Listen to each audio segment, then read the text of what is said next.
Salut tout le monde, dans le cadre des travaux individuels de synthèse d'un outil NTIC, j'ai le plaisir de vous présenter mon travail. C'est un travail encadré par professeur Mohamed El Hadji.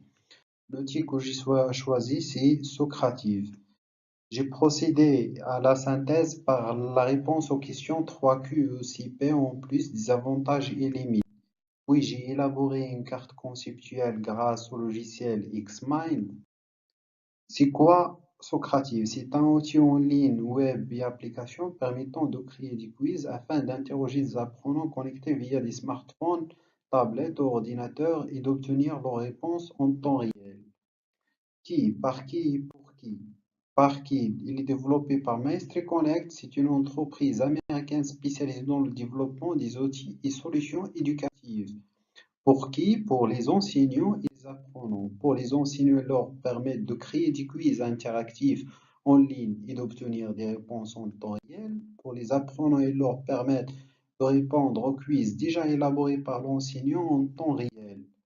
Quand il est développé en 2012-2013 et il est utilisé n'importe quand, avant, pendant, à la fin et même après la séance.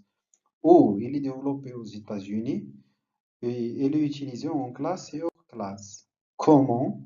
Pour les enseignants, ils vont se connecter sur socrative.com ou sur l'application Socrative téléchargée depuis le store et créer un compte.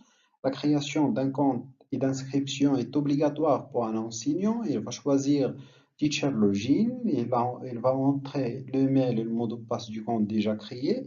Une fois sur le site, il va choisir Quiz en haut, puis Add Quiz pour créer, puis Create a New pour créer un nouveau ou importer un quiz déjà élaboré.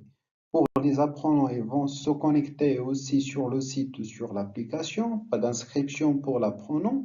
Ils vont choisir Student Login. Ils vont indiquer le numéro de la classe déjà communiqué par l'enseignant. Puis ils vont réaliser le quiz. Socrative indique la fin du quiz à l'apprenant par un message. Pourquoi? Pour créer des quiz interactifs en ligne et d'obtenir des réponses, notations et classements en temps réel et partager des quiz entre les enseignants.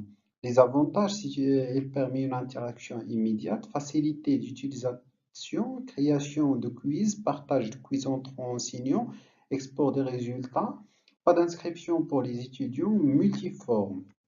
Pour les limites, pas de question de réponse multiple, nombre des apprenants limité, l'utilisation d'un PC ou smartphone peut perturber la classe, nécessite une connexion Internet et un matériel. Voilà les références et merci.